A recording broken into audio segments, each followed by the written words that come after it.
Tov, alors on commence effectivement notre sujet sur une question qui est en général une question qui fâche, sur le fait que, effectivement, nos épouses, nos femmes, nos mères, depuis déjà quelques millénaires, ont l'habitude de dire dans les Birot HaShachar, Shelo Asani Isha, et c'est une question qui, à chaque fois, laisse comme ça un petit peu un soupçon, une avira, un environnement un petit peu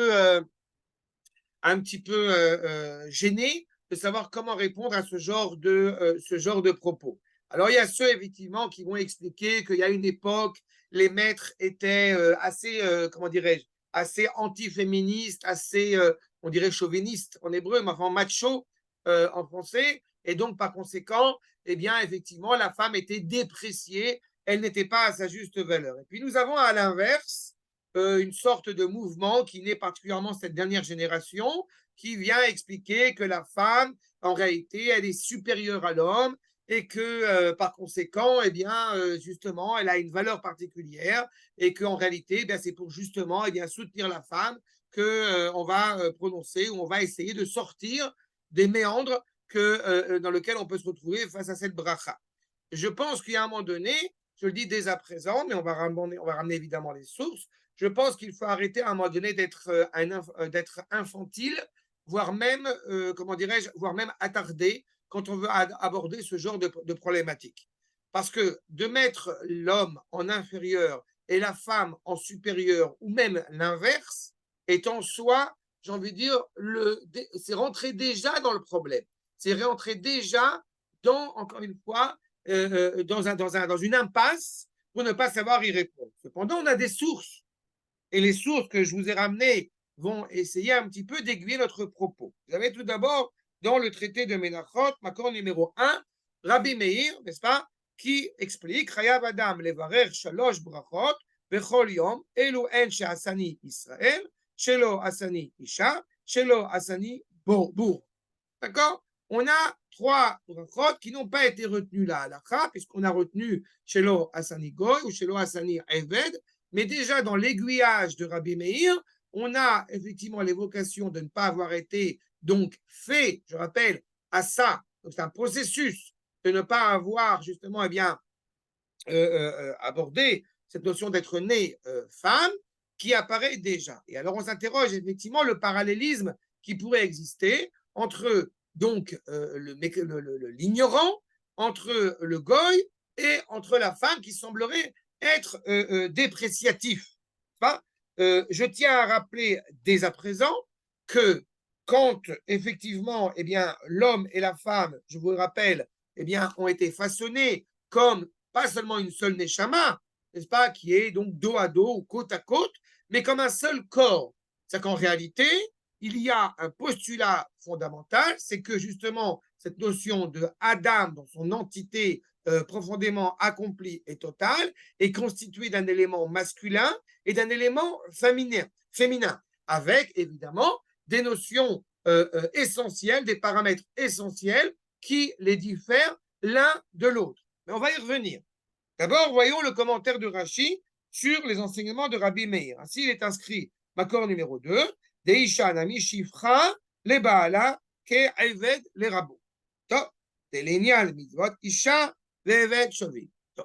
En réalité, vous avez ici, dans le commentaire de Rashi, deux éléments. Le premier, c'est qu'il semblerait que tel l'esclave, eh bien, qui serait donc au service de son maître, nous avons le même rapport de la femme vis-à-vis de son mari.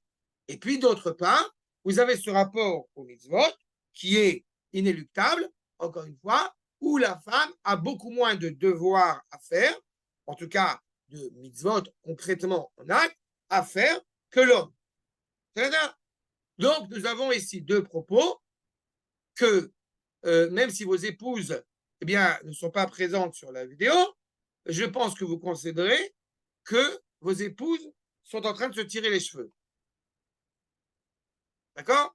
Alors, il y a deux possibilités.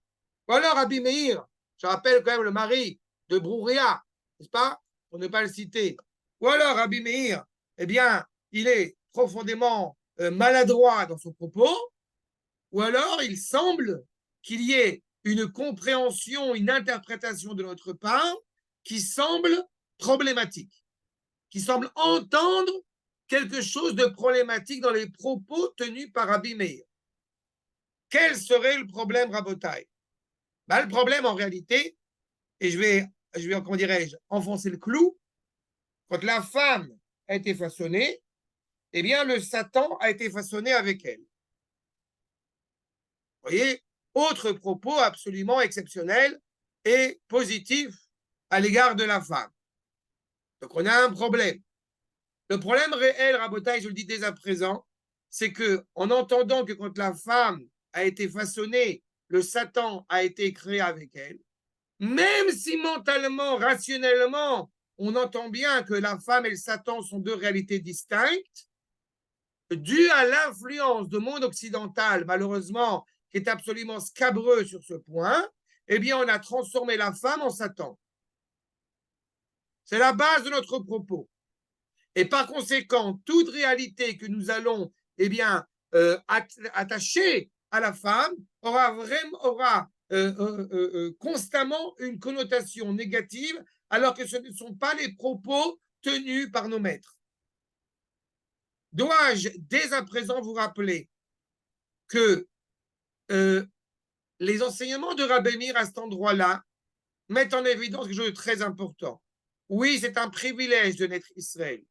Oui, c'est un privilège d'être homme.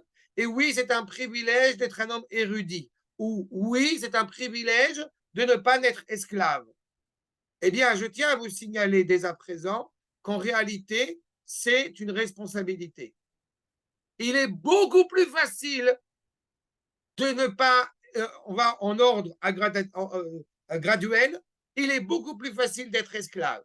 Il est beaucoup plus facile, etc. Il est beaucoup plus facile de ne pas être juif. Il est beaucoup plus facile d'être esclave et il est beaucoup plus facile d'être une femme. Sous cet apport-là, encore une fois, de transformation de la réalité du monde dans lequel nous sommes. Il y a deux réalités du monde qu'il faut entendre. Akadosh Baruch Hu, je vous le rappelle, a façonné le monde avec deux lettres, ce monde-ci et le monde suivant, dans la réalité de ce qu'on appelle Olam Hazé, ce monde-ci, il est beaucoup plus aisé d'être une femme que d'être un homme. Okay. Parce que justement, être un homme dans ce monde-ci implique une guerre de subsistance physique et aussi spirituelle en permanence, perpétuelle. La femme est dispensée de tous ces combats par essence. Elle a d'autres réalités à gérer et d'autres réalités à mettre en évidence. Être un esclave veut dire qu'en réalité, on n'a pas de responsabilité. Là encore, la dimension de l'esclavage, justement, un homme, je vais revenir sur l'homme juif et l'homme ragil, un esclave a beaucoup moins de responsabilité que justement quelqu'un qui est maître à bord. Si vous prenez dans un contexte un petit peu différent, mais qui a ce même rapprochement, il est beaucoup plus facile à être un employé dans une société que d'être le gérant de cette société. Le gérant de cette société aura beaucoup plus de responsabilités, aura beaucoup plus d'impact. Il doit prendre en considération les salaires de chacun de ses employés. Et il voit encore une fois la réalité sous un angle global que l'employé, l'ouvrier, l'esclave n'est pas apte à voir. Il se consacre uniquement dans son service à faire au mieux, encore une fois, ce qui lui est exigé. Et un non-juif, pour reprendre la question de Arié, il a au maximum ce qui lui incombe, eh bien, à accomplir les 7 mitzvot bnei Noach. Ni plus, ni moins. Et encore une fois, c'est uniquement vis-à-vis d'Israël. Donc, il pourrait y avoir une réalité qui nous tente, c'est de dire, je ne souhaite pas, eh bien, être engagé, je ne souhaite pas être embarqué dans le rôle que Akadosh Baruch Hu m'a assigné. Certains, par exemple, dans le monde occidental, regrettent l'époque où ils étaient des bébés sans souci. Mais c'est absolument terrible. Un bébé essaye de s'exprimer, personne ne comprend rien de ce qu'il dit. Sa discussion, encore une fois, se contente malheureusement de rester à un domaine, je parle du bébé, je ne parle même pas de l'enfant dans cette mimoute, mais se contente uniquement de réalités sommaires, ponctuelles. Il y a d'autres avantages, mais il est certain que plus l'homme avance, plus l'homme mûrit, plus, encore une fois, sa responsabilité va devenir beaucoup plus noble, beaucoup plus intense. Mais je ne veux pas anticiper trop. Regardons ce que nous dit. Je vous ai rapporté ici des propos qui d'ailleurs sont sur le site, les propos de Mori Verabi. Hachela, Eina Pshuta le Azbara Bedorenu. Première problématique. Et comme je viens de l'indiquer à l'instant, parce que justement, il faut prendre en considération la connotation. Il faut prendre en considération le background, l'environnement dans lequel nous avons malheureusement été influencés et qui nous empêche de voir les choses avec, encore une fois, avec lucidité. Dorbo, מהרגע מבליטים הבדל בין איש לאישה, מוצאים את עצמנו מותקפים מכל עבר. À partir du moment où nous sommes en train de dire qu'un homme et une femme sont deux réalités distinctes, automatiquement, ce qui va en sortir, c'est qui a le plus de valeur. Est-ce que l'homme est au-dessus de la femme ou est-ce que la femme est au-dessus de l'homme? Cette réalité, d'un point de vue traditionnel, d'un point de vue juif, est une abjection, est une absurdité. בתפיסתנו היהודית, רוח וחומר גם מאוחדים זה עם זה וגם מקבילים זה לזה. Peut-on vivre? C'est toute la question qui est souvent posée dans différentes manifestations, en tout cas il y a une époque. Est-ce que tu préfères l'homme ou la terre? Est-ce que tu préfères le peuple juif ou la terre d'Israël? Mais c'est une question idiote. Comment est-ce que la nation hébraïque peut vivre loin de sa terre? Elle vit dans une situation de désastre. Comment est-ce que la terre d'Eretz Israël peut vivre sans Am Israël sur elle? Comment est-ce qu'on peut vivre uniquement d'amour et d'eau fraîche? Je suis navré, Rabotai, pour ceux qui ne sont pas au courant, mais il y a une mashkanta qui est derrière. On est en plein dans le Chomer. Ceux qui pensent qu'on peut vivre uniquement grâce à la spiritualité se plantent totalement. Ceux qui pensent qu'effectivement l'essence même de notre vie, c'est la matérialité, sont totalement tordus. Allons plus loin. C'est quelque chose que j'aime souvent rappeler parce qu'on s'approche de Rosh Hashanah, Rabotai.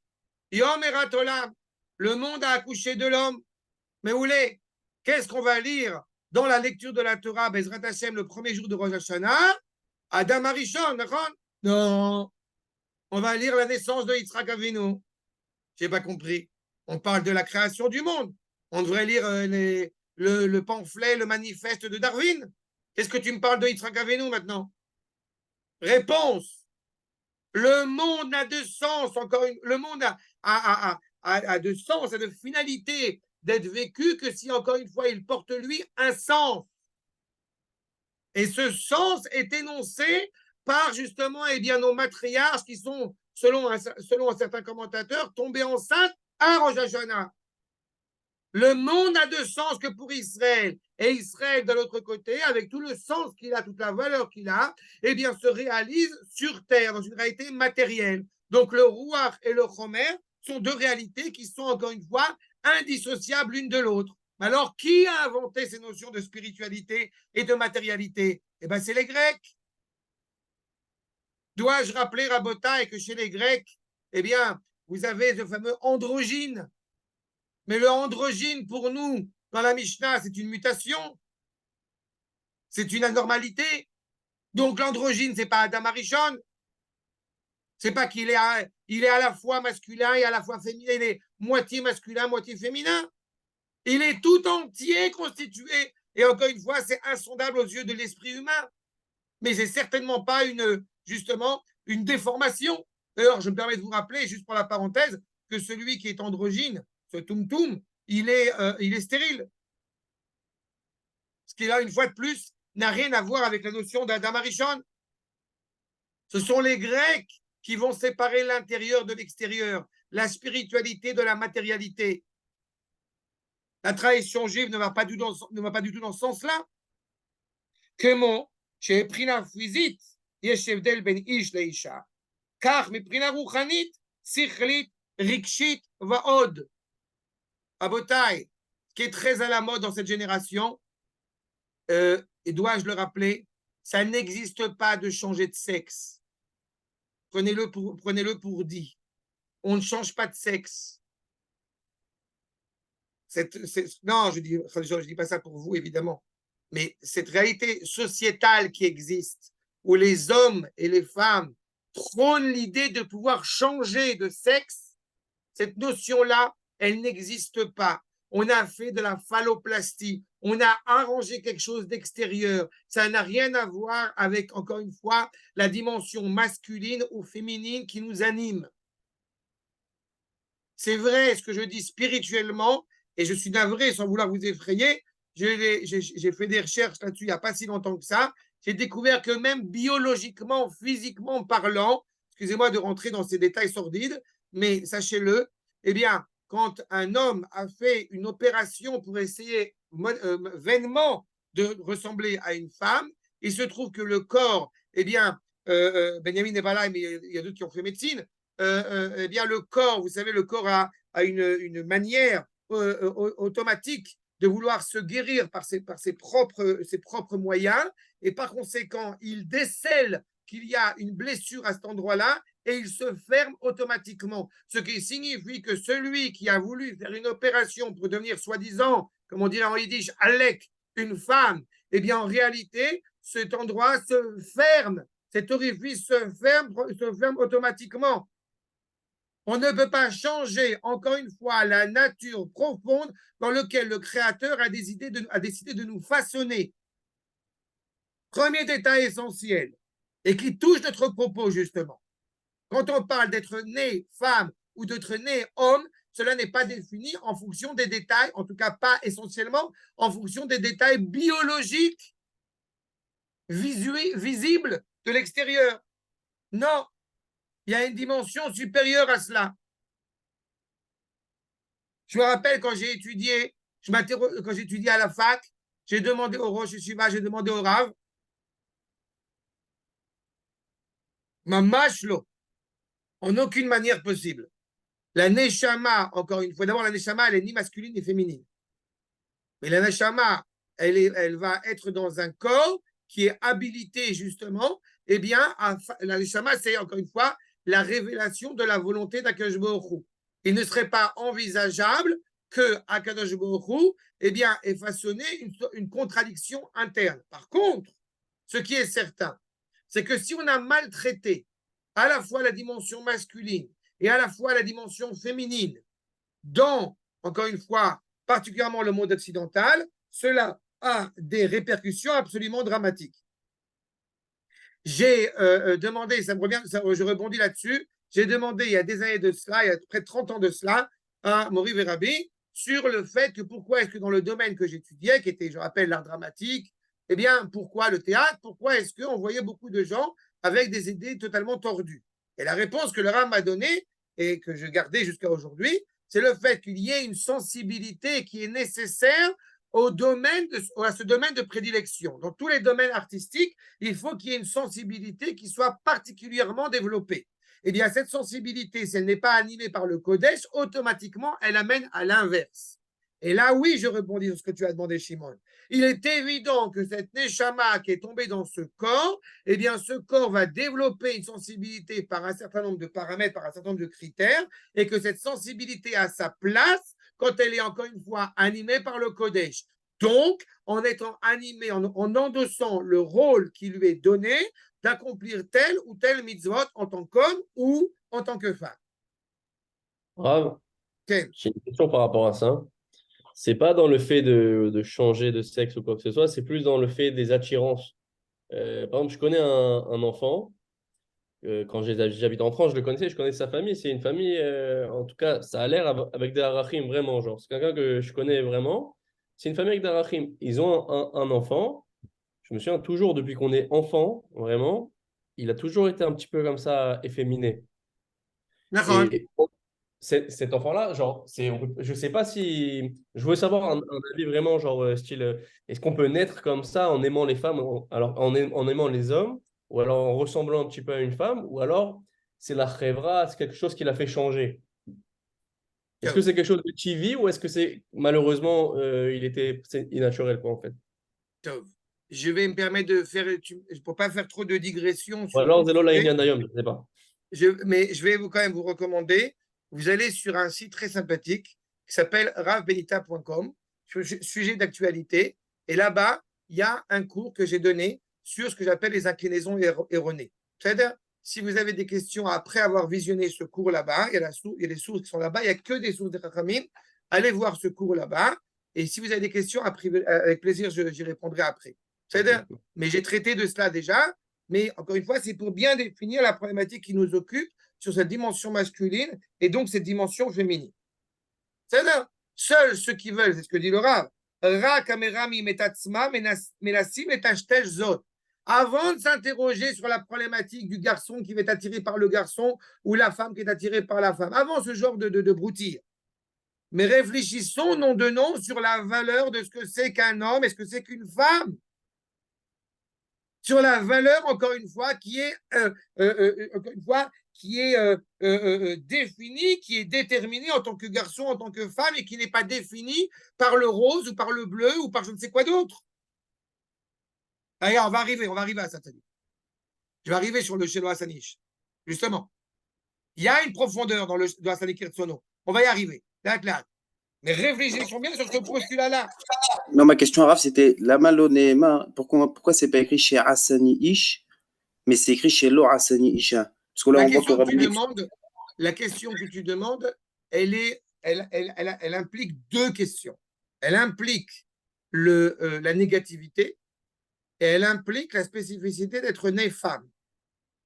Oui, je soutiens que la femme a une dimension qui est supérieure dans la mesure où, mais je ne vais pas aller trop vite, dans la mesure où elle a été façonnée à la volonté d'Akadosh Baruch Hu. Mais on va y revenir. C'est pour ça que je vais arriver à ça. Là. Tout suivant. Donc, Akadosh Baruch Hu, Asa et Olam Tov. Il y a deux éléments. Ça, toute la réalité du monde dans lequel nous vivons, comme vous le savez, et il y a un élément masculin et un élément féminin. C'est-à-dire, et les deux sont intimement rattachés l'un à l'autre. Almanat, Sheitsurim Vanashim Shonim, Elu Melu, Yashlimu Elu et Elu. L'objectif clair qui nous est ici défini, c'est qu'encore une fois, un homme authentique, on rappelle le Maharal, un homme est constitué d'un corps, d'une neshama, d'un nefesh et marié. Tant qu'un homme n'est pas marié, ce n'est pas un homme au sens où Akadosh Baruch Hu l'entend. C'est là. Mais là, encore une fois, en français, on met un H majuscule. Vous voyez la connotation déjà machiste qui est indiquée quand on parle de l'homme en tant qu'humain. On est obligé d'utiliser ce terme de homme.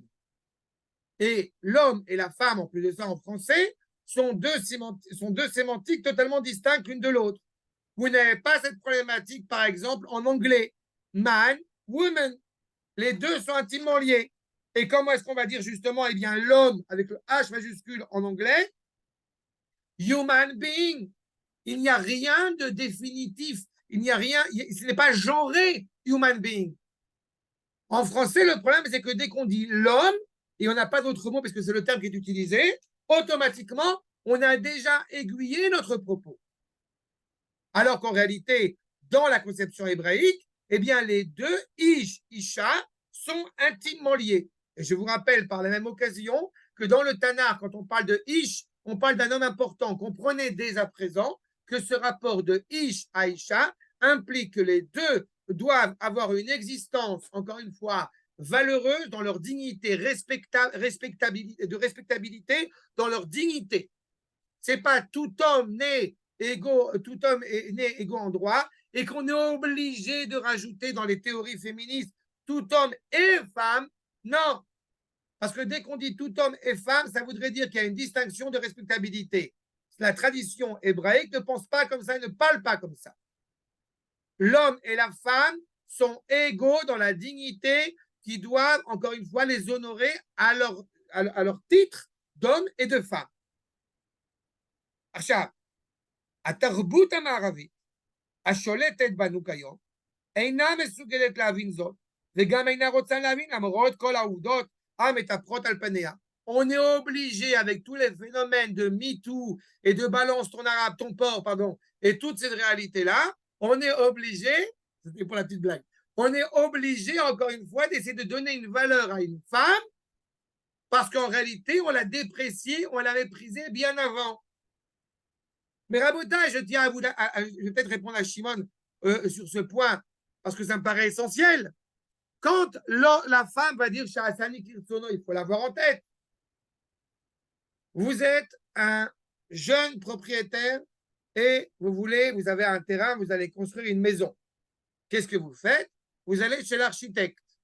Et l'architecte, vous lui demandez exactement la maison, le salon, la cuisine, exactement comme vous voulez que la maison soit construite.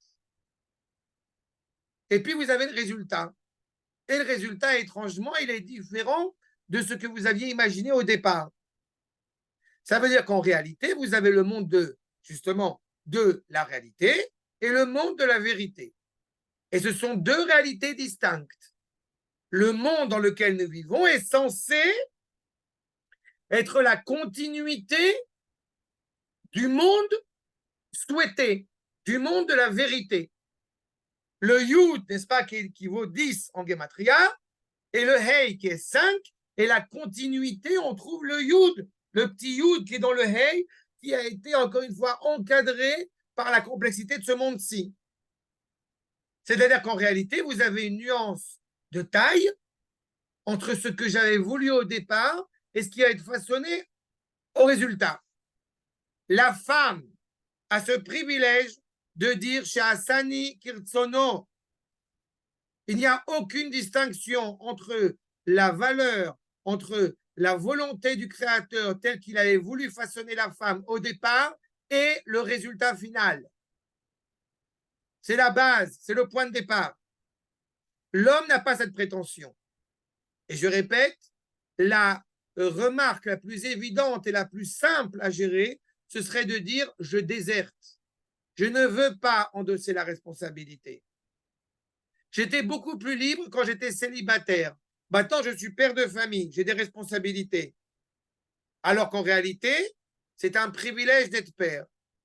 J'étais beaucoup plus libre quand j'étais petit, quand j'étais esclave, que je n'avais pas de devoir à faire. J'ai habité il y a déjà quelques années dans un kibbutz pendant 1 an. L'avantage du kibbutz, qui n'était pas du tout privatisé, c'est que vous n'avez aucune responsabilité. Mais il y a aussi un inconvénient, c'est que vous n'avez aucune responsabilité.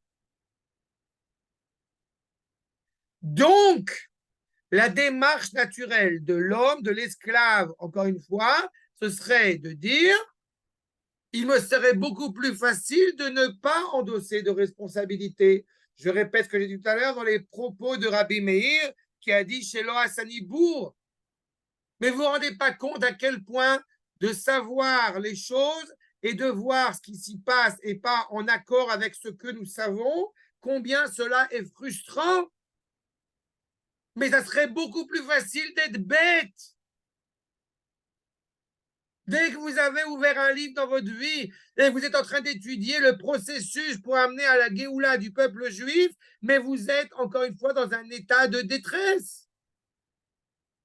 Dois-je le rappeler à la différence de toutes les civilisations qui ont été attachées au culte, aux faits religieux pour se trouver un salut?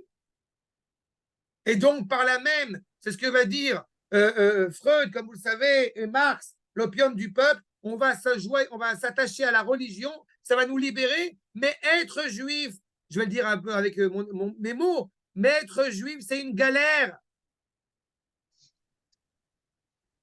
Être un Ben Torah, ça implique une responsabilité, ça implique des valeurs. Ken Shmuel. Et ce que vous dites, du coup, ça induit que c'est beaucoup plus compliqué d'être une femme que d'être un homme, Bassaf.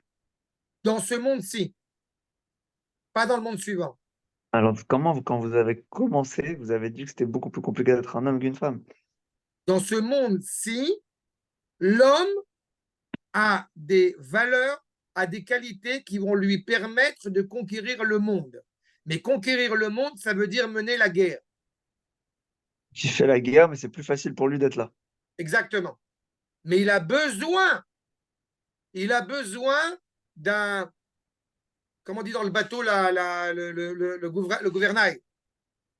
La femme, c'est le gouvernail. L'homme a besoin encore une fois, d'une femme pour pouvoir humaniser ce monde. Mais la femme est naturellement en décalage avec la réalité de ce monde. C'est toute la problématique. Si on parle dans ce monde-ci, c'est un monde où il faut conquérir des terres en friche. Si on n'a pas une femme, eh bien, on peut tomber dans la désuétude de la matérialité. Si on a une femme, cela nous permet justement, eh bien, d'humaniser les choses, de faire avancer l'histoire. Dois-je vous rappeler, Rabota, et je ne l'ai pas mis dans mes sources parce que ça me paraissait tellement connu et évident, mais dois-je vous rappeler les enseignements de Lévinas dans Difficile Liberté? La femme est la charnière de l'histoire. S'il n'y a pas Sarah, on est obligé de supporter Ishmaël. Heureusement que Sarah est là pour dire « fous les Arabes dehors ». Heureusement qu'on a Rivka pour savoir que c'est Yaakov qui doit être honoré. Heureusement qu'on a Rachel, heureusement qu'on a Léa. Toutes les femmes de notre histoire ont eu un rôle essentiel pour faire avancer l'histoire. Je vais y revenir, Sadiq. Je vais y revenir. Venez, on avance. Maintenant, dans les deux sens qui ont été donnés par Rabbi Meir, l'un qui serait que la femme est sous-jacente, que la femme est attachée à son mari, et que le deuxième soit dispensé des mitzvot, un certain nombre de mitzvot, on voit que la halakha, elle a pris justement comme raison pour dire, eh bien justement, que chez Lo Hasanisha, c'est parce que justement, elle est dispensée d'un certain nombre de mitzvot. Vous voyez, ensemble, accord numéro 4, le bar. Deim haya mevarer sha'asani Israël, shuv, lo yachol levarer sha'asani ben chorim. Si on est réellement Israël, la difficulté, il faudrait, là encore une fois, dans la négativité, il y a en réalité une forme d'humilité. On n'est pas certain que nous avons le privilège d'être l'Israël authentique. Nous n'avons pas le certain, on aspire à ne pas être un bourreau. Et justement, on n'aurait pas pu dire Sha'asani ben Chorin, ve Sha'asani Ish, de la chante Sha'asani Israël, Shekvar birech mashmo ben Chorin ou mashmo nami, Ish Israël, velo Isha. Justement, l'homme d'Israël, qui est donc elle qui sera appelée israélite, et dans ce cas précis, lo haya mevarech shalosh brachot. On n'aurait pas fait 3 brachot, mais une seule. Ven ze kavanatenu. Il faut être en mesure d'apprécier à sa juste mesure, justement, les différents échelons, les différents stades. J'ai envie de vous dire, quand on se lève le matin, alors on pourrait se dire, c'est bon, je suis en vie. Non, non, non, non. Sois conscient que tu respires. Sois conscient que tu as des bras. Sois conscient que tu as des jambes. Sois conscient que tout est fonctionnel, que tu vas pouvoir honorer le rôle qui est le tien. Kavanatenu, je reprends, enze kavanatenu. Les 4 sèves. Elle a la rire. Plus on est conscient de chaque détail qui fait notre constitution en tant qu'homme et en tant que femme, plus nous allons pouvoir remercier et honorer le Créateur. Ou les varer al kol chesed ve chesed bifne atzmo. Et je répète, que ce soit l'homme ou la femme, Baruch Ata Hashem. Je ne rentre pas maintenant dans la problématique de savoir si on dit le nom d'Akadosh Baruch Hu ou non dans le Shema Malchut, peu importe. Le fait est, c'est qu'en disant Baruch, je vous rappelle quand même que je te reconnais Akadosh Baruch Hu comme étant source de bénédiction, comme étant source de la vie. Il ne peut pas y avoir de bénédiction qui serait une malédiction. On vient de passer Kitavo. Si c'était une malédiction d'être une femme, alors on ne pourrait pas faire de bracha. Je répète, pour la question qui m'a été posée à l'instant, dans ce monde-ci, ce monde est rempli de complexité. Nous avons un danger. C'est où je me coupe du monde, ou je m'y rattache pleinement. Mais s'y rattacher pleinement peut nous faire oublier quelle est la finalité de ce monde. Ou alors, je me coupe du monde, je m'enferme dans un monastère, et dans ce cas-là, eh bien, je ne fais pas avancer le monde. Quand l'homme ne s'honore pas en tant qu'homme, et je répète, un homme qui s'honore en tant qu'homme, là encore une fois, l'influence absolument souillé du monde occidental. Quand un homme s'honore en tant qu'homme, eh bien, il honore aussi la sensibilité qui est la sienne. Un homme, dois-je le rappeler, qui s'honore en tant qu'homme, là, attention, accrochez-vous bien parce que je vais dire des choses révolutionnaires, eh bien oui, c'est un homme qui est prévoyant à l'égard de son hygiène. Oui, oui, un homme se lave. Un homme change de vêtements. Un homme prend soin de son corps. Mais comme pendant des années, voire même des siècles, on a laissé entendre que l'homme était bru, que l'homme était ressemblé au singe et qu'à l'inverse, vous aviez la dimension féminine qui était extrêmement attachée à l'esthétique, eh bien, il y a un rééquilibrage. Et maintenant, les hommes, ils ont comment on appelle ça? La crème de jour, la crème de nuit, le truc. On se rase, on s'épile. Hachem Irachem. Et pas que dans les endroits qui sont profondément imposants, des poids dans le dos, je ne sais quoi d'autre, que la halakha a tranché là-dessus. Non. L'homme, pour reprendre un terme occidental, l'homme s'est féminisé. Mais c'est féminisé parce que pendant des siècles, il a été méprisant à l'égard de sa dimension masculine. À Gever, Kovesh et Titzro, c'est Gever. L'homme n'est pas censé être un élément faible qui se laisse aller à la bassesse de la matérialité. Non, à Gever, Kovesh et Titzro. J'ai eu, il y a quelques années de cela, un jeune juif qui était arrivé du Maroc.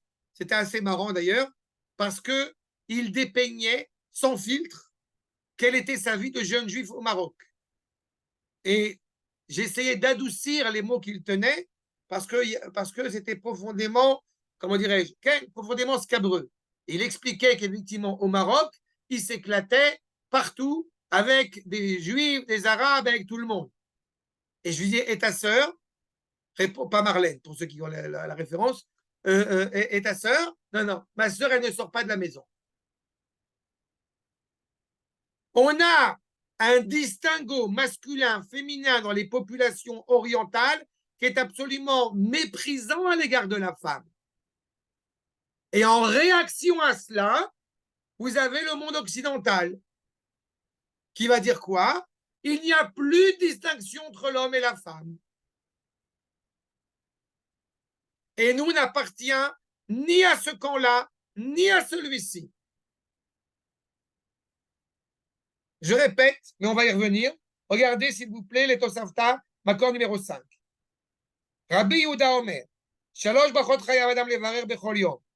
Baruch shelo asan isha, she'ein anashim chayavot bamitzvot. C'est tout. Il n'a pas dit la femme est inférieure. Il n'a pas dit la femme elle est dépréciée. Non. Marad Yerushalmi. La femme a moins d'obligations que l'homme concernant les mitzvot. Mais quand vous entendez obligation, ça ne veut pas dire que la femme n'a pas le droit de les faire. Ce n'est pas parce que la femme, pour nous, les Sfaradim en tout cas, elle n'est pas obligée d'aller écouter le shofar, qu'elle n'a pas le droit d'écouter le shofar. Ce n'est pas parce qu'elle est dispensée de la mitzvah du loulav qu'elle n'a pas le droit de l'énarner à loulav. Ce serait scandaleux même de penser à un truc pareil. Ce n'est pas parce que la femme n'est dispensée des mitzvahs de porter les tefilines qu'elle n'aurait pas le droit éventuellement de mettre les tefilines. La question, elle n'est pas à ce niveau-là, Bichlal. Le tour, accord numéro 6. Chez Mevarer, chez Loasanisha, chez Gami Aina Chayet de mitzvah, c'est Shazvan Grama. Et il point supplémentaire. Et là encore, vous savez pertinemment que ce n'est pas toutes les mitzvot. C'est une partie. Parce que la mitzvah de la Megillat Esther, qui est une mitzvah qui est dépendante du temps, eh bien, elle est obligée de l'écouter. Mais alors, comment est-ce qu'on peut dire cela? Réponse, mais ça serait l'enfer, si vous me permettez l'expression, mais ça serait l'enfer pour la femme s'il avait une obligation d'accomplir les mêmes mitzvot que les hommes. Ce n'est pas, et on a déjà eu l'occasion de le traiter ensemble, et c'est pour ça que j'attaque ce cours justement sous l'angle des couples. Ça serait une catastrophe si la femme avait l'obligation de se tenir au même niveau que l'homme concernant la valeur de l'étude de la Torah, concernant les mitzvot des tefilot 3 fois par jour. Parce que n'oubliez pas un détail, c'est qu'en parallèle avec cela, eh bien, la femme a aussi toutes ses obligations vis-à-vis de la teneur du foyer, qui est une mitzvah devant Akadosh Baruch Hu. Dois-je le rappeler, Rabotai, et tous ceux qui ont fait la dracha avec moi le savent, la dracha Tratanim à l'époque le savent, toutes les tâches difficiles doivent être faites par le mari.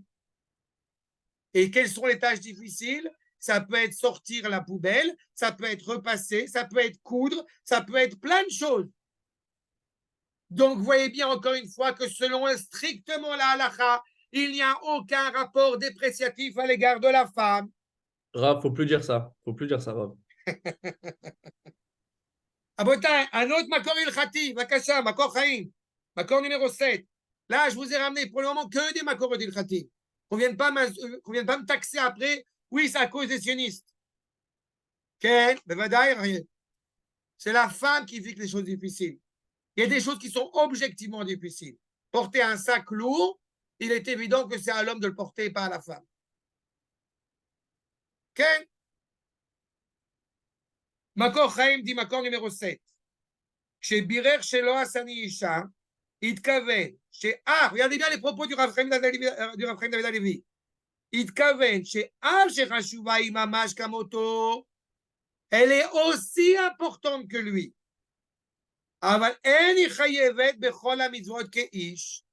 Mais elle n'a pas d'obligation, encore une fois, comme l'homme, ou Mikan, Shikar Berachot Elu, Noadou Kede Leodot Lachem, al Chiyuv Torah Mitzvot, Shenitchayevanu Behen. Donc, l'essence même de cette bracha est de remercier Akadosh Baruch Hu de m'avoir donné la possibilité de faire des mitzvot, de changer ce monde, de le corriger, de l'améliorer.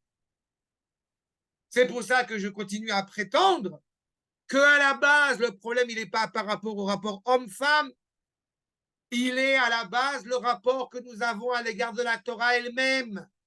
À savoir, ça serait bien de faire cette mitzvah.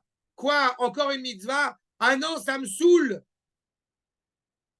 Je fais Netilat Yadayim pour manger la pizza. Non, parce qu'après, il faut faire le Birkat Hamazon, je prends qu'une part. Donc, en gros, tu es en train de dire que tu as l'opportunité de ne pas faire le Birkat Hamazon, tu veux en profiter. Réponse, mais t'es bête.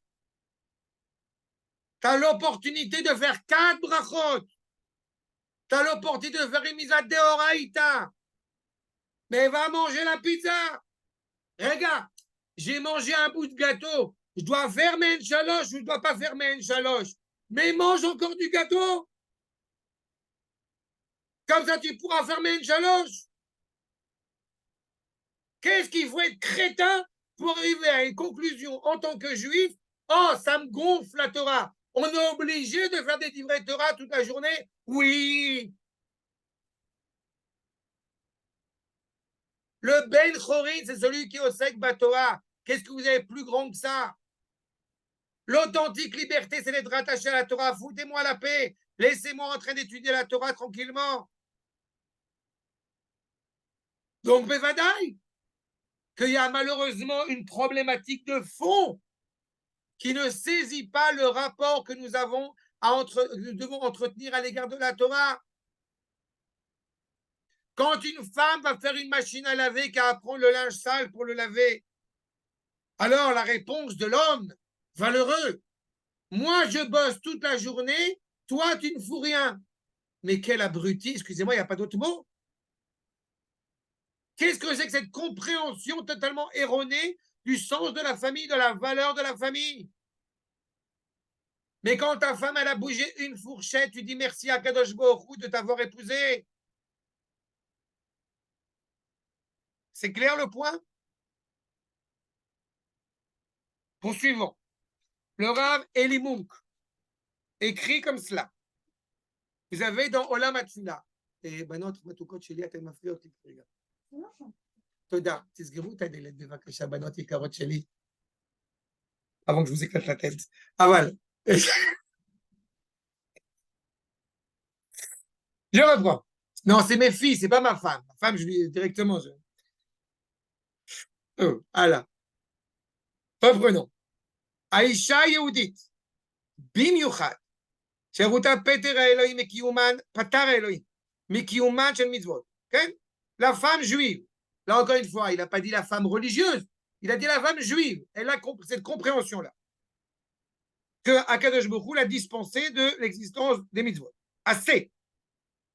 Merubot, Ibeichud, Chayevet Lirod, Beshichur Ze, elle voit en signe de liberté, Michelek Nikar, Shel Emtsai Achinur, Shekulam Yafim, Klapek Varim.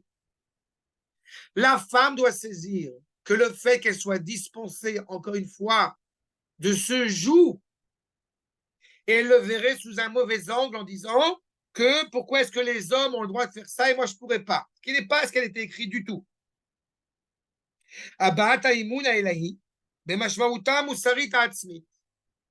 Pourquoi on mange kasher? Pourquoi on fait les mitzvot? Pourquoi on met les tefillin? Sans aller, je ne vais pas maintenant faire un cours sur le sens des mitzvot, mais vous avez le Maharal qui est bien connu. Les mitzvot sont des xérot Elohiyot, sont des décrets divins qui sont là pour compléter l'homme. Ça veut dire que si l'homme a autant de mitzvot à accomplir, c'est parce que naturellement, dans le monde dans lequel nous vivons, eh bien, la moralité, malheureusement, n'est pas une évidence. Et qu'on a besoin de ces mitzvot pour, eh bien, s'améliorer moralement, s'adoucir pour être plus enclin à servir à Akadosh Baruch Hu comme il se doit. Si la femme en est dispensée, ça veut dire qu'elle n'en a pas besoin. Ça veut dire que la femme, justement, n'a pas besoin de faire ses mitzvot pour pouvoir servir à Kadosh Baruch Hu. Achok ha-Yehudi, mevusas, eifo, al ha'anacha shel nashim yesh bederach yoter nechonut pnimit. Il y a une nature profondément féminine à vouloir se donner ce don de soi pour Akadosh Baruch Hu. Le etzem mataratan, yoter emunah nilhevet, plus de confiance, plus de fidélité envers Akadosh Baruch Hu. Dois-je vous rappeler, Rabotai, que les femmes n'ont pas fauté à la faute du Vaudor, qu'elles n'ont pas fauté à la faute des explorateurs? J'ai eu maintes fois l'occasion de l'évoquer. Les femmes, rien qu'en prenant la Fachatrala, Rabotai, elles vont réparer la faute absolument inacceptable des hommes aux explorateurs, à tel point que le Kliakar, je le rappelle, eh bien, dit qu'il aurait été judicieux dès à propos que plutôt que 12 hommes soient envoyés en Eretz d'Israël, il aurait été judicieux d'envoyer 12 femmes. Alors on aurait eu la certitude que nous n'aurions pas fauté à la faute des explorateurs. Donc la question, encore une fois, vous montre bien qu'il n'y a pas de question de supériorité ou d'infériorité. Elles sont naturellement enclins à cela. לגבי תפקידן היהודי וסכנת הפיתויים המזדמנת, להן בעת מילוי תפקידן קטנה יותר. Le rôle est essentiel, mais n'est pas révélé au grand jour. Il est derrière et pourtant il est très important. À Botaï, on va lire dans quelques semaines le renvoi, Baruch Hashem, le renvoi de Ishmaël. Qui a pris la décision qu'il fallait virer Ishmaël? D'abord et avant tout, c'est Sarah. C'est pas Abraham. Abraham compatit, un peu de miséricorde. On ne peut pas faire ça. Dans le projet qu'Akadosh Baruch Hu nous a indiqué, Akadosh Baruch Hu lui dit, écoute ta femme et tais-toi. Alors Abraham Avinu a pris sur lui, effectivement, puisqu'il a compris que moralement, c'était judicieux, il a pris sur lui de faire le transfert en Arabie Saoudite. Que la Jordanie, évidemment, fait partie d'Israël. Pas shoot. Et entre parenthèses, mais c'est vraiment pour la petite parenthèse, Rabbi Yitzhak Abravanel, dans son commentateur, il dit qu'Abraham a été trop miséricordieux avec Agar et Ishmaël. Pourquoi? Parce qu'il aurait donné du pain et de l'eau. Il aurait dû les virer sans rien. Bref. La reine, elle saurait. Leishtamesh kapehen. Qu'est-ce qui s'est passé? Ah, excusez-moi, il y a un problème, petit problème. Que souvent quand cette question elle se pose, pourquoi la bracha elle est comme ça, etc. Alors souvent la réponse elle va dans ce sens-là. Mais moi j'ai toujours eu du mal à comprendre finalement la question, la réponse, elle est positive, entre guillemets, comme si ça n'a rien à voir contre la femme. La femme, à l'inverse, elle est tellement idéale, tellement parfaite que la bracha, elle aurait dû être l'inverse. Et le Chaval, je suis pas une femme, j'aurais été proche d'Hachem sans faire les mitzvot. Finalement, la bracha, elle est négative. Genre, l'homme, il vient, il dit, merci, je suis pas une femme. Alors, Non, mais Mechila, il ne dit pas merci. Baruch n'a jamais été un remerciement.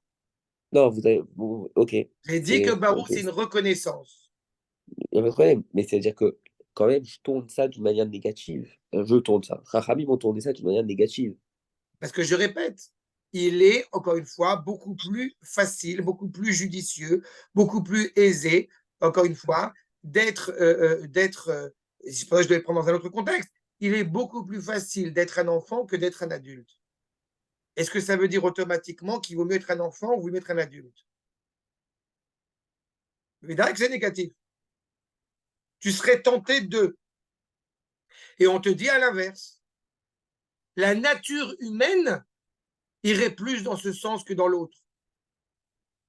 Mais justement, ce qui nous est expressément demandé, c'est de transcender, c'est de transformer le monde. Et c'est toute la problématique, justement. Et comme j'ai dit tout à l'heure, il est beaucoup plus facile d'être bête que d'être intelligent. Je vais dire autrement, dans un contexte totalement différent, mais qui va rejoindre ce que je suis en train de développer maintenant. Quand j'étais petit, quand j'étais enfant, l'espoir, l'exigence de mes parents, c'est que j'épouse une juive. Je pense que c'était le cas quand on habite en France, c'est l'espoir qu'on a que nos enfants épousent une juive. Vous comprenez bien que l'espoir et l'exigence que j'ai de mes enfants, il est à 15, il est au moins à 15 marches au-dessus. C'est exactement la problématique. En fonction de la réalité, encore une fois, dans laquelle tu te trouves, ton exigence, ça va être à la mesure de ce propos. Si on comprend que l'homme a été façonné à partir de la terre et que la femme a été façonnée déjà, encore une fois, à partir d'un idéal vécu, on comprend que la finalité, c'est que justement, eh bien, il y ait cet échange authentique. Mais je répète, il y a une contradiction dans le monde de la volonté d'Akadosh Baruch Hu, dans le monde dans lequel nous vivons. La vérité n'est pas inhérente à ce monde. Et donc, on peut tomber dans l'écueil, on peut tomber dans l'impair, on peut tomber dans le mensonge. Les mitzvot, elles ne sont pas données pour le olam haba. Les mitzvot, elles sont données pour le olam hazé. Et dans cette réalité-là, oui, il y a une dichotomie entre la nature de la femme et le monde dans lequel nous vivons. Et comprenez cette dichotomie pas comme étant un mépris, mais comme étant un danger qui est inhérent à cette réalité féminine. Notre objectif n'est pas de servir l'homme ou de servir la femme. Notre objectif, c'est de servir Akadosh Baruch Hu. Si le monde était pleinement accompli et pleinement parfait et pleinement réussi, Metsuyan, on n'aurait plus cette problématique-là. Mais étant donné que nous sommes dans une réalité où le monde n'est pas encore arrivé à ce à quoi il doit arriver, donc automatiquement, il doit y avoir un cheminement qui est mis en place par nos Chachamim, déjà à l'époque, pas pour leur génération, pour l'éternité, pour anticiper, pour amener le monde vers là où il doit arriver. C'est trop facile de dire c'est quoi les problèmes. Est-ce que tu as une solution à proposer? Eh bien, les Chachamim, dans leur grande sagesse, ils ont mis en place la solution. Mais regardez la suite du Rav Elimonk. Okay? Regardez ce qu'il nous dit.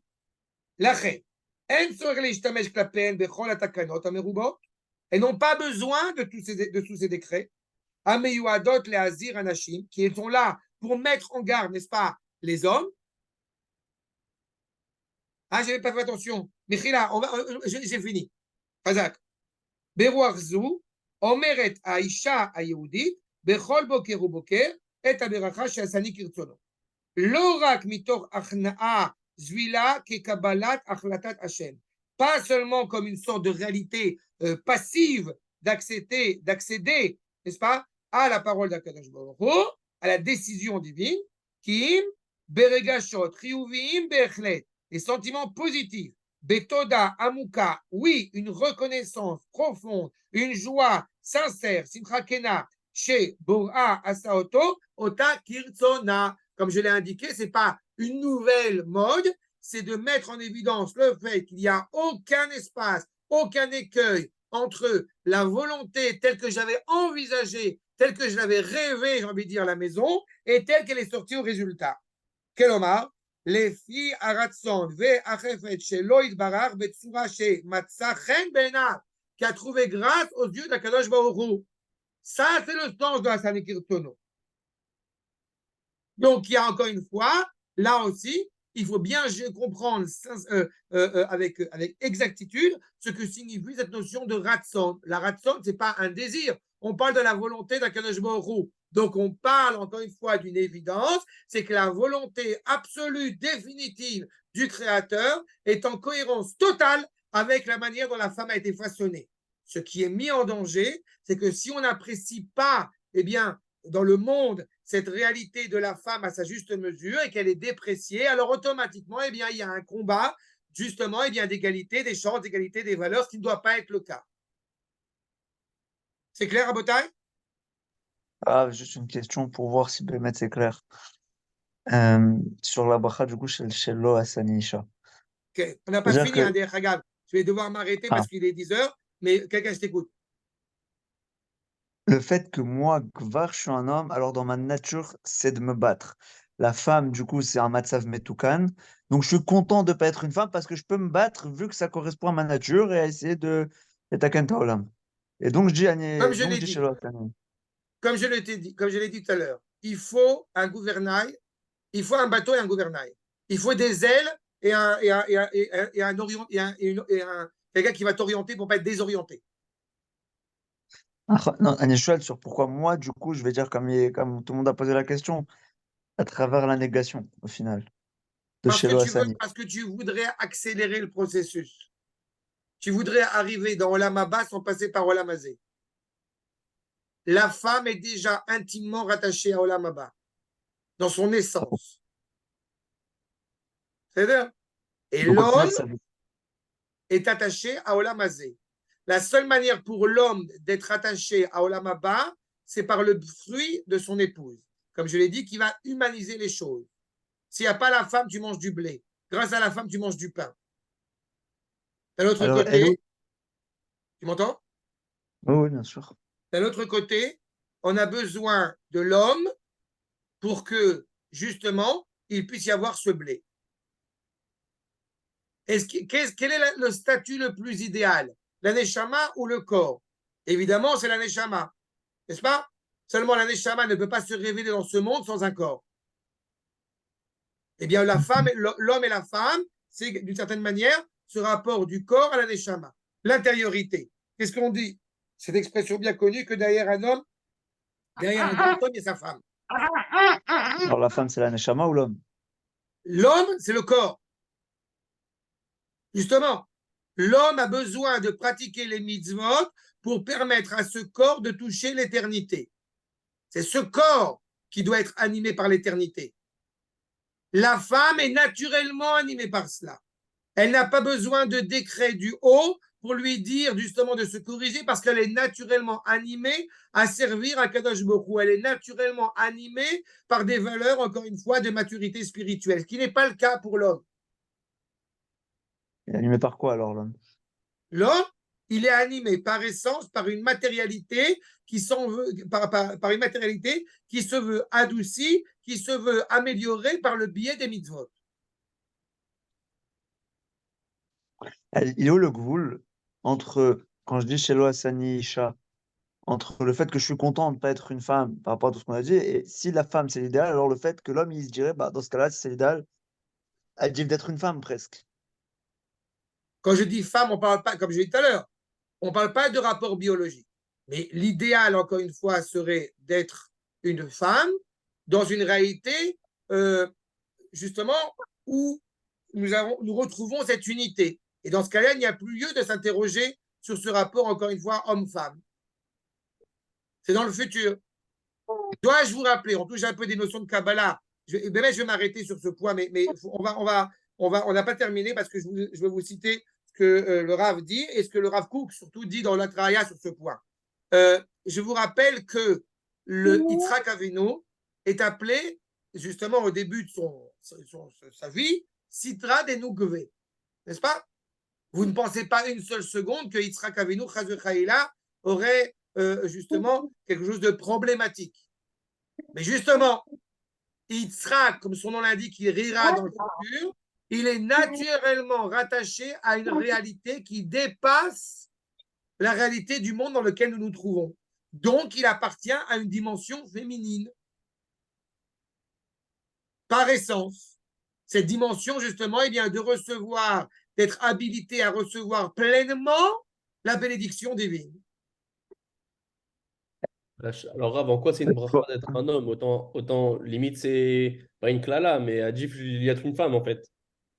Eh bien, justement, ce n'est pas une malédiction, au contraire, mais c'est à saisir dans quelle situation, dans quel monde nous trouvons-nous. Et je répète, Akadosh Baruch Hu a façonné deux mondes. Une femme à la guerre, c'est un drame. Je vous donne un exemple très concret. Dans les papiers, quand une femme, malheureusement, à l'armée, parce que ça existe, que la femme souhaite être combattante, on lui demande expressément de renoncer à porter plainte contre l'armée si jamais elle a des problèmes de fertilité. Donc, en gros, tu es en train de dire à une femme que si tu ne peux pas te révéler clairement en tant que femme et en tant que mère, ne viens pas te plaindre. Mais donc, dès le départ, on a un problème.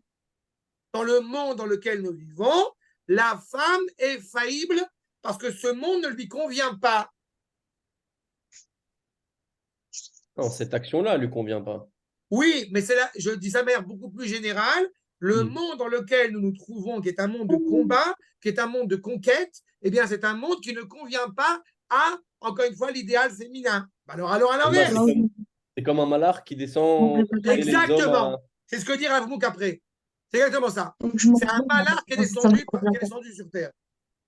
Pour aider l'homme à devenir lui aussi. Exactement. En fait. C'est exactement ça. La femme a un rôle essentiel de permettre à l'homme de devenir digne de ce nom, et l'homme a un rôle essentiel, c'est de permettre à cet idéal, et justement, qui est intrinsèque à la dimension féminine, de pouvoir se façonner dans la réalité du monde dans lequel nous vivons. Arabe. Okay. Juste pour bien comprendre, parce que si je comprends bien, le Rav, il explique que la notion de femme, c'est la notion de Neshama, Shassan, Kirtsono. Mais alors, comment on comprend les paroles de pas mal de Chachamim? Le Rav, il a cité notamment le Maharal. Quand il m'intéresse à la femme, il n'y a plus cette notion de Chomriyut. Il y a Chomriyut. En hébreu moderne, on dirait Chomer et Chomranut. Tu as Chomri et tu as Chomrani. L'homme est plus matériel que la femme. Mais la femme est plus matérialiste que l'homme. La nuance entre les deux, c'est le rapport que tu entretiens à l'égard de la matière. La femme, ayant une nature profondément animée à, comment dirais-je, à mettre le sceau divin dans toute la réalité qui nous entoure, alors automatiquement, elle va trouver l'idéal dans cette matière qui n'est pas encore suffisamment à la hauteur de promouvoir le projet divin. D'accord? C'est pour ça qu'une maison peut se contenter d'être un habitat avec 4 murs, mais la femme va s'enquérir de mettre des rideaux. La femme va s'enquérir de donner un sens à cette maison. D'accord? C'est clair la nuance? Oui, Toda Rabba. Tov, Rabotai, je vais devoir m'arrêter là. Bezrat Hashem, mais on va reprendre, on verra sur le WhatsApp si on reprend la semaine prochaine ou après Rosh Hashanah, parce que je n'ai pas terminé, il reste encore quelques points à laisser les gens ici avec 10 millions de questions, est-ce que vous sachiez? Ah ouais. J'ai pas entendu? Vous nous avez laissé avec 30 000 questions, là. Alors, c'est très bien, parce que je vais te dire pourquoi. Notez ces questions, Bezrat Hashem. La prochaine fois, on a 3 sources à voir ensemble, enfin 2. L'une qui est celle du Rosh Yeshiva et de Olat Raya. ça nous permettra de pouvoir développer ce que le Rav Kook a développé là-bas et de répondre aux questions que vous avez. Vous nous D'accord? faites comme à votre fils. Vous nous dites d'accord, mais c'est pas le moment. Non, mais mais parce qu'il est 10 heures et je sais que chacun a plein de choses à faire et voilà. Donc, mais on va continuer. Ne vous inquiétez pas. C'est bien, Merci, ça fait bouger. תודה רבה.